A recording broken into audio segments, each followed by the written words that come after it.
بسم اللہ الرحمن الرحیم۔ شروع اللہ کے نام سے جو بڑا مہربان نہایت رحم کرنے والا ہے۔ زندگی اتنی سستی نہیں کہ اسے لوگوں کے تلخ رویوں کی وجہ سے ہار دیا جائے۔ مسکرائیں کہ یہ زندگی صرف اس رب کی امانت ہے جس نے اس کائنات کی کسی شے کو بیکار نہیں بنایا۔ شکر ادا کریں کہ آپ سے محبت کرنے والا کوئی عام نہیں بلکہ اس کائنات کا رب ہے۔ ہم لوگ بھی عجیب ہیں، مرے ہوئے لوگوں کو کندھا دینا ثواب سمجھتے ہیں مگر زندہ لوگوں کو سہارا دینے سے کتراتے ہیں۔ کسی کا ساتھ دینا چاہتے ہیں تو کھل کر دیں ورنہ صاف انکار کر دیں۔ درمیانی رستہ منافقت کا ہوتا ہے اور منافق انسان کسی رشتے کے لائق نہیں ہوتا۔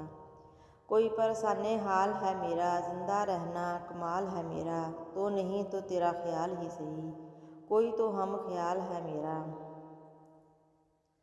جب کسی کے لیے آپ کا ہونا یا نہ ہونا برابر ہو تو اس کو اپنے ہونے کا بار بار شدت سے احساس دلاتے رہنا بے معنی ہے۔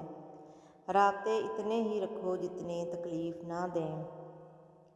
حضرت محمد صلی اللہ علیہ وآلہ وسلم نے فرمایا، جب انسان 40 برس کا ہو جاتا ہے اور اس کی اچھائیاں اس کی برائیوں پہ غالب نہیں آتی تو شیطان اس کی آنکھوں کے درمیان بوسہ دے کر کہتا ہے، یہ وہ چہرہ ہے جو بچ نہیں سکے گا۔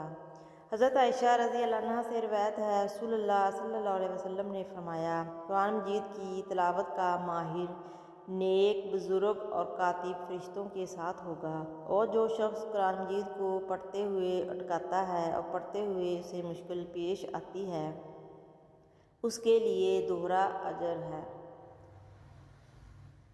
کسی کی بات کو چھپ کر سننا، رسول اللہ صلی اللہ علیہ وسلم نے فرمایا، جس نے دوسروں کی کوئی ایسی بات چھپ کر سنی جس کو وہ اس سے چھپانا چاہتے ہیں تو قیامت کے دن ایسے شخص کے کان میں شیشہ پگھلا کر ڈالا جائے گا۔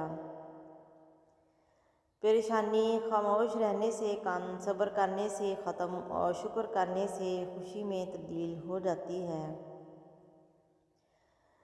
نبی کریم صلی اللہ علیہ وسلم کا ارشاد ہے کہ رحم کرنے والوں پر رحمان رحم و کرم فرماتا ہے۔ زمین والوں پر تم رحم کرو، آسمان والا تم پر رحم فرمائے گا۔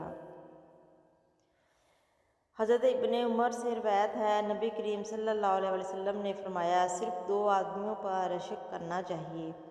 جائز ہے ایک وہ آدمی جسے اللہ تعالیٰ نے قرآن عطا کیا، پس وہ اس کے ساتھ رات اور دن کی گھڑیوں میں قیام کرتا ہے، اور دوسرا وہ آدمی جسے اللہ تعالیٰ نے مال و دولت سے نوازا، وہ اسے اللہ تعالیٰ کی راہ میں رات اور دن کی گھڑیوں میں خرچ کرتا ہے۔